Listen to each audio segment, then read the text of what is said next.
Hi hello నమస్తే, నేను మీ కౌండిన్యా. ఆంధ్రప్రదేశ్లో రాష్ట్ర వ్యాప్తంగా డిఎస్సిలో అవకతవకలు జరిగాయని వైసీపీ నేతలు నిరసనలు ధర్నాలతో హోరెక్కిస్తున్నారు. కూటమి సర్కారు పైన ప్రధానంగా మంత్రి నారా లోకేష్ను టార్గెట్ చేస్తూ విమర్శలు చేస్తున్నారు. ఒకవైపు హైకోర్టు ముక్కటికాయలు వేసినా కూడా వైసీపీ నేతలు మాత్రం అవేమీ పట్టించుకోకుండా డిఎస్సిలో ఏదో జరిగిపోయిందని, అవినీతి అక్రమాలు జరిగిపోతున్నాయంటూ ఆరోపణలు పదే పదే చేస్తున్నారు. ఇంకా చెప్పాలంటే నిప్పు రాజేసి ఆ పొగ టీడీపీ నేతలను కమ్మేసేలా నానాపాట్లు పడుతున్నారు. ఈ వివాదంపై ప్రభుత్వం తరపు నుంచి ఇప్పటికే పలువురు అధికారులు కీలకమైనటువంటి వివరణ కూడా ఇవ్వడం జరిగింది. డిఎస్సి పరీక్ష నిర్వహణలో అవకతవకలు జరిగాయని, పోస్టింగుల్లో భారీగా అవినీతి జరిగిందని, కాబట్టి మంత్రి నారా లోకేష్ బాధ్యత వహిస్తూ తక్షణమే రాజీనామా చేయాలనేది వైసీపీ నేతల యొక్క ప్రధానమైనటువంటి ఆరోపణ. డిఎస్సి అవకతవకలంటూ వైసీపీ నేతలు చేస్తున్నటువంటి ఆందోళనలో ఇప్పటివరకు ఆ పార్టీ నేతలు మాత్రమే పాల్గొంటున్నారు. అంతే తప్ప అసలైన డిఎస్సి అభ్యర్థులు ఎక్కడా కూడా కనిపించడం లేదు. ఇంకా చెప్పాలి అంటే 70 ఏళ్ల బూచేపల్లి వెంకయ్యమ్మ కూడా టీచర్ పోస్ట్ రాలేదంటూ ధర్నాలు చేయడం నిజంగానే కొంత ఎబ్బెట్టుగా కనిపించింది. అసలు ఎందుకు ధర్నా చేస్తున్నారనేది అడిగితే మాత్రం మంత్రి లోకేష్ రాజీనామా చేయాలి అనేటువంటి డిమాండ్ను మాత్రం వైసీపీ నేతలు వినిపిస్తున్నారు తప్ప ఎందుకు చేయాలని అడిగితే మాత్రం ఏమో తెలియదు, వైసీపీ పార్టీ అధినాయకుడు జగన్మోహన్ రెడ్డి చెప్పారు కాబట్టి మేము అడుగుతున్నాము అనేటువంటి సమాధానాన్ని వైసీపీ నేతలు చెప్తున్నారని ఆఫ్ ద రికార్డ్ వాళ్ళ పార్టీకి చెందినటువంటి నేతలే చెప్పుకుంటున్నారు.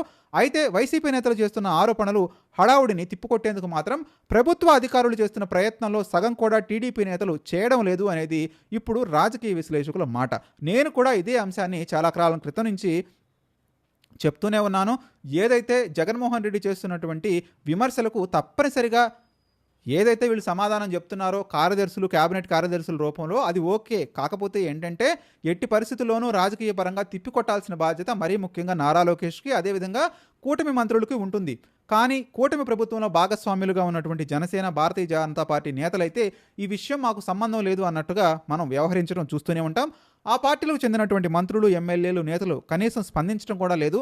వైసీపీ చేస్తుంది నారా లోకేష్ మీద కదా, కాబట్టి ఆ పార్టీ నేతలే సమాధానం చెప్తారులే అంటున్నారు తప్ప కూటమి సర్కార్ నిర్వహించిన మెగా డిఎస్సి 2025 అని కనీసం ప్రస్తావించడం లేదు. వైసీపీ నేతల ఆరోపణలను తిప్పికొడుతూ కర్నూలులో మెగా డిఎస్సిలో ఉద్యోగం పొందిన ఉపాధ్యాయుల భారీ ర్యాలీ నిర్వహించారు తప్ప కూటమి నేతలు కనీసం ఎక్కడా కూడా కనిపించడం లేదు. కూటమి ప్రభుత్వంలోని టీడీపీ, బీజేపీ, జనసేన నాయకులు తమ ప్రభుత్వంపై చేస్తున్న విమర్శలకు గట్టి కౌంటర్ ఇచ్చేందుకు కనీసం ఒక సమన్వయ సమావేశం కూడా ఏర్పాటు చేసుకోలేదు. రాష్ట్ర స్థాయిలో, జిల్లా స్థాయిలో, నియోజకవర్గం స్థాయిలో కూడా కనీసం ఒక్కసారి కూడా నేతలంతా కలిసి పనిచేస్తున్నటువంటి దాఖలాలు లేవు.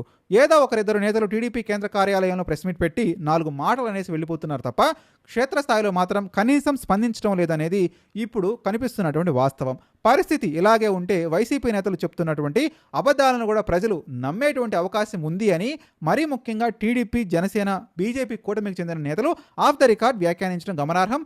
మీరు కూడా మీ అభిప్రాయం కామెంట్ రూపంలో తెలియజేయండి. నిజంగానే జగన్మోహన్ రెడ్డి చేస్తున్నటువంటి వ్యాఖ్యలకి, అదేవిధంగా నారా లోకేష్ రాజీనామా చేయాలి అని చేసినటువంటి డిమాండ్కి తప్పనిసరిగా లోకేష్ సమాధానం చెప్పాల్సినటువంటి అవసరం ఉందా, రాజకీయంగా ఎదుర్కోవాల్సినటువంటి అవసరం ఉందా? మర్చిపోకుండా మీ అభిప్రాయాన్ని కామెంట్ రూపంలో తెలియజేయడానికి ప్రయత్నించండి.